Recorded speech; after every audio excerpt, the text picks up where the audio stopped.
Supreme Court's ruling on tariffs is deeply disappointing, and I'm ashamed of certain members of the court, absolutely ashamed, for not having the courage to do what's right for our country.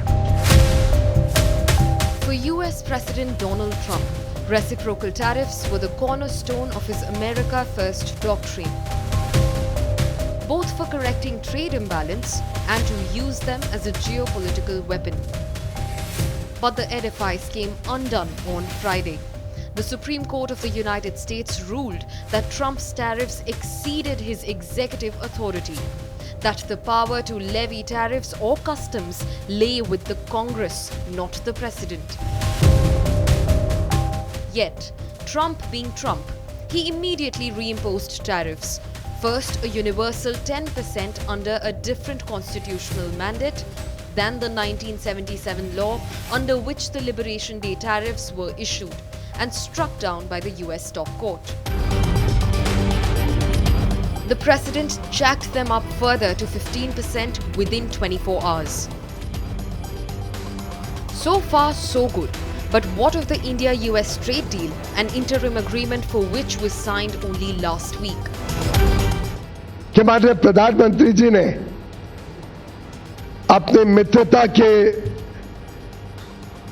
रखते president Trump के साथ जो उनके आत्मीय संबंध है उसके मद्देनजर जो trade deal United states of America के साथ फाइनलाइज की है वो हमारे सभी पड़ोसी, सभी आसपास के देश, सभी जो देश हमारे साथ स्पर्धा करते हैं उन सभी देशों में सबसे बढ़िया डील भारत को मिली है, आप सबको, हम सबको मिली है, जो देशवासियों के उज्जवल भविष्य के लिए शुभ संकेत लाती है.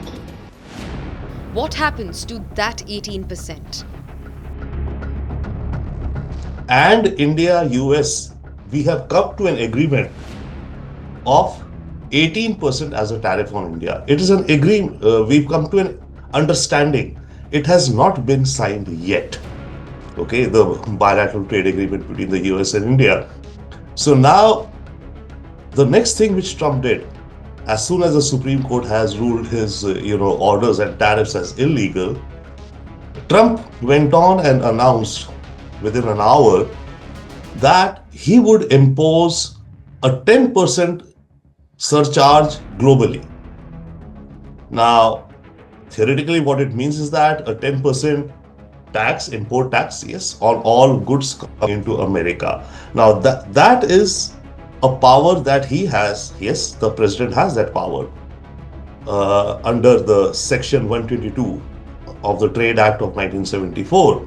He can impose such up to 15%, but only for a period of 150 days. Adding to that confusion is that when Trump made his announcement in response to the Supreme Court decision, Trump said that, okay, that's the decision of the Supreme Court. Now I'm imposing this 10% global surcharge. This will be over and above all that are already being paid. Now that has created a further confusion. India, we have not signed the deal yet. As of yet, India's tariff are 25%. An Indian team of negotiators was all set to visit Washington this week to tie the loose ends to complete the negotiations. The 18% does not remain sacrosanct anymore because there is no power with the US president as far as the Supreme Court is concerned to levy any tariffs without the Congress's approval. That means their parliament's approval. So I think India can now reconsider sending its team immediately to the US to negotiate what President Trump had announced some time ago. And a joint statement was issued thereafter by Indian government and the US administration. And we had shown our willingness to accept an 18% duty because earlier, if you would recall, that the duty was average duty on Indian imports in the US was only 3%. So for 3 to why should we accept even 18%? That is something which the Supreme Court has said of the US that the president has no powers to levy. If the 15% global tariff sticks, export-sensitive Indian sectors, steel, auto components, textiles face margin compression and potential current account slippage. It's a wait-and-watch game with no deadline now and even more uncertainty.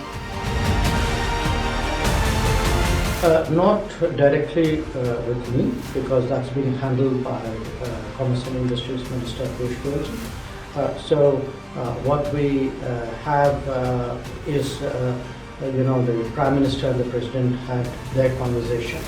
There were some announcements which came out of it. So thereafter, I think there's a detailing of the trade negotiations, which is sort of underway as we speak. So that's really where things are. Bottom line is, until tariff clarity emerges, the India-US trade deal hangs in pendulum. Economics prefers certainty, and right now certainty is in short supply.